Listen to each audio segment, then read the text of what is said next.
So, ఇట్లాంటి కానీ మీ మీద మాత్రం బాగా కక్ష పెట్టుకున్నారు. మేము వెళ్ళడంతోనే ఎందుకంటే సాక్ష్యాలన్నీ నేనే కదా బయట తీసుకొచ్చింది. ఆవిడ ఎఫ్ఐఆర్ దగ్గర నుంచి, తర్వాత ఆవిడ కంప్లైంట్ కాపీ కావచ్చు, తర్వాత జడ్జి ముందు చెప్పిన 164 కావచ్చు, ఇవన్నీ కూడా నేనే తీసుకొచ్చి బయట పెడుతున్నాను కదా.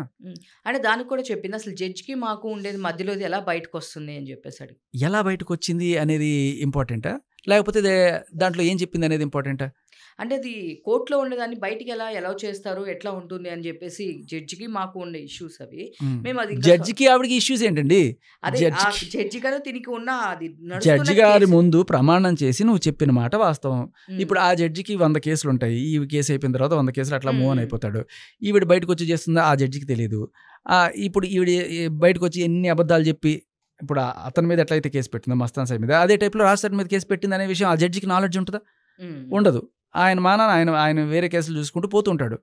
బట్ ఈవిడ ఇలా అబద్ధాలు చెప్తుందనే విషయం జడ్జి దాకా తీసుకెళ్ళేది ఎవరు? ఇవాళ ఈ సాక్ష్యం ఏదైతే జడ్జి గారి ముందు చెప్పిందో ప్రమాణం చేసి, ఏది నేను మస్తాన్ సాయిని మనస్ఫూర్తిగా యాక్సెప్ట్ చేశాను 2024 జూలై 7వ తేదీన జడ్జి గారి ముందు ప్రామిస్ చేసి చెప్పింది. అప్పుడు ఏమంటుంది? ఫస్ట్ ఎఫ్ఐఆర్ వచ్చినప్పుడు ఎఫ్ఐఆర్ అనేది ఎట్లా అవుతుంది? ఎఫ్ఐఆర్ అనేది ఫస్ట్ ఇన్ఫర్మేషన్ రిపోర్ట్, అది వేరే వాళ్ళు ఎవరో రాసిస్తే నేను సంతకం పెట్టాను, అది ఇది అని చెప్పి చెప్పుకొచ్చింది. మరి సరే, వేరే వాళ్ళు ఇప్పుడు జడ్జి ముందు నువ్వు ప్రమాణపూర్వకంగా చేసి చెప్పావు కదా, ఇది అబద్ధం అయితే చెప్పలేవు కదా. ఇప్పుడు ఏదో ఒకటి చెప్పుకోవాలి దానికోసం. అది ఎలా బయటికి తీసుకొస్తారు? ఎలా బయటికి తీసుకొచ్చావు అనేది కాదు అడగాల్సింది. ఏంటంటే దాంట్లో ఉన్నది నిజమా కాదా? నువ్వు జడ్జి గారికి అబద్ధం చెప్పావు, లేదు అక్కడ చెప్పింది నిజం, అంతే కదా. అక్కడ చెప్పింది నిజం అయితే ఇది తప్పు. ఒకవేళ అబద్ధం చెప్తే జడ్జి గారికే అబద్ధం చెప్పావు అంటే మీడియా ముందు చెప్పావని నిజాలను ఎట్ట నమ్ముతాం?